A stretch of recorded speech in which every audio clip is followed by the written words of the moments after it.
So here we are in lesson 3 of Unit 0, and we're still in the learning why science is a way of knowing. So we've done the difference between observations and inferences. We've talked about what primary sources are. So now we're going to talk about variables. And so in science, we test things. And so the first thing you can do is there is a video on Edpuzzle that you can watch. Not required, but it will help you introduce the concepts of what variables are and what a controlled experiment is. We're going to start out with a reading called Variables in Your Science Fair Project. And you'll either find that in the reading notebooks.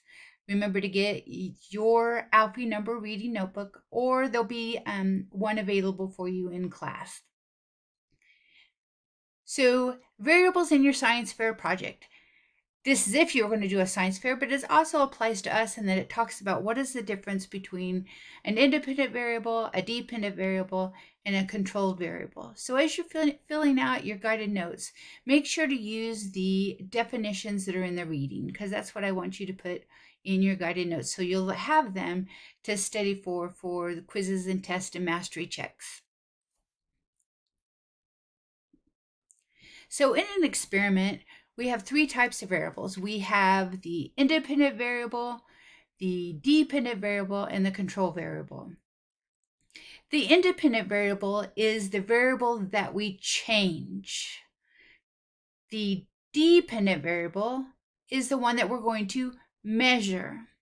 And so they're commonly called the manipulated variable. Manipulated means to change, and the responding variable.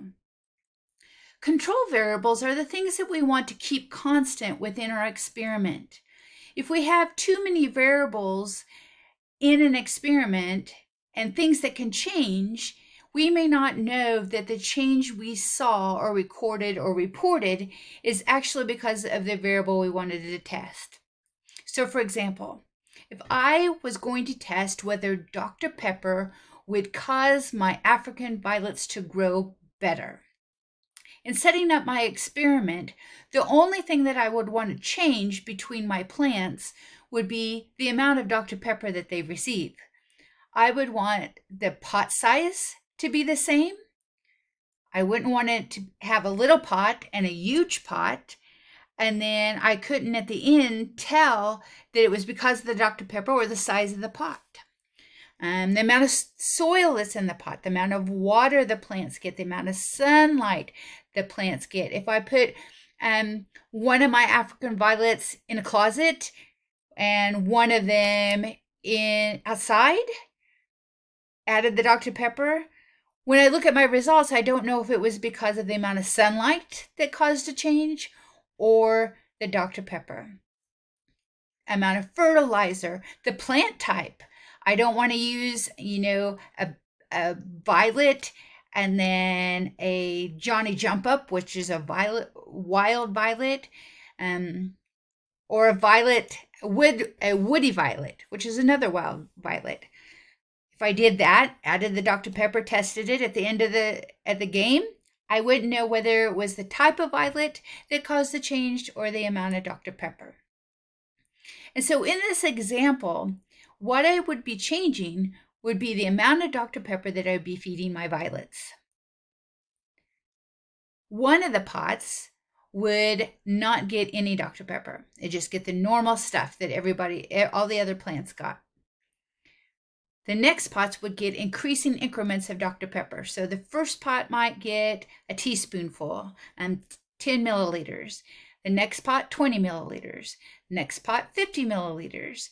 And so I'm going to change the amount of Dr. Pepper that my plants get. I've controlled for the amount of sun. They're all in the same place, and the same type of plant. They all get the same amount of water. They all get the same amount of nutrients, the same type of soil, the same amount of soil. And so I'm going to run my experiment. And as I'm doing my experiment, I'm keeping good data. So I'm organizing my observations in a graph or a table so that I can look back on them to look for trends at the end. So maybe I measure my plants every day, once at the beginning of the day, once at the end of the day, and I give them these increments of Dr. Pepper each day. And at the end of the experiment, I would think that Dr. Pepper would let my plants grow better, but that's only because I like Dr. Pepper.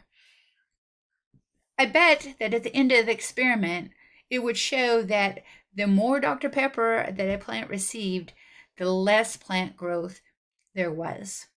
And so the thing that I'm going to be observing or measuring would be how much my plant grew. The Cornell notes give you a nice little way to remember this. Mixed, independent, usually on the x-axis. Dry, dependent, responding, y-axis, usually on the y-axis. So you will see independent variable and manipulated variable used simultaneously. They can be used, switched, crossed. They mean the same thing. Same thing with dependent and responding. So here is an example where the type of fertilized or used would be the independent variable, and how high the mushrooms grew would be the dependent variable. Oh goodness. In Edpuzzle, there is a video for you with Cookie Monster. So watch that real quick. Pause this video if you want. And then you have some questions to answer in your guided notes about the Cookie Monster.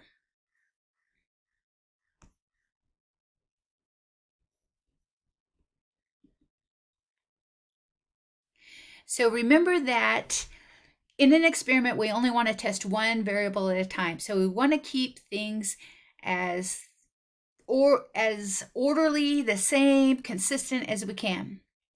So in this question, which fruit out of the oranges, apples, or avocados will attract the most fruit flies through a hole in a jar? We have to determine our independent variable, our dependent variable, and what things are we going to control for.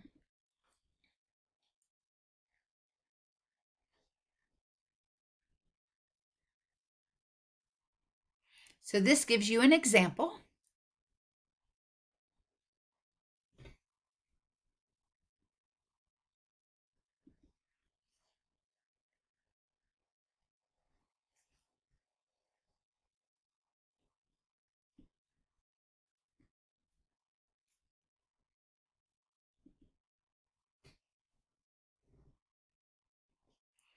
Now, in my Dr. Pepper and Violet's example, you'll remember that one of the pots didn't get anything. It just got the normal stuff. That we have to use that to show that there was a change. If all I did was observe the plants that I added the Dr. Pepper to, I wouldn't know what a plant that got no Dr. Pepper would respond to. So if the plant with no Dr. Pepper grew 5 centimeters and the plant with the most Dr. Pepper only grew 1 centimeter, then I know that there was a difference in growth based on how much Dr. Pepper the plant got. If I didn't have that original control plant, I wouldn't know if it was the Dr. Pepper causing it or not. Here's another example.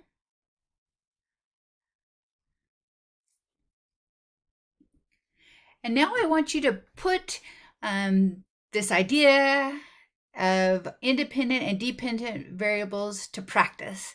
And so you have a reading, and again, it's in the reading notebook, or you can grab a copy, called Yummy Science. And so take a moment, cruise through the Yummy Science. You have a space on the back of your guided notes that you can write things down on to help you, like what is he testing? What is it about? What did he control for? What were the groups? And then you're going to log into GoFormative and answer some questions about the Yummy Science.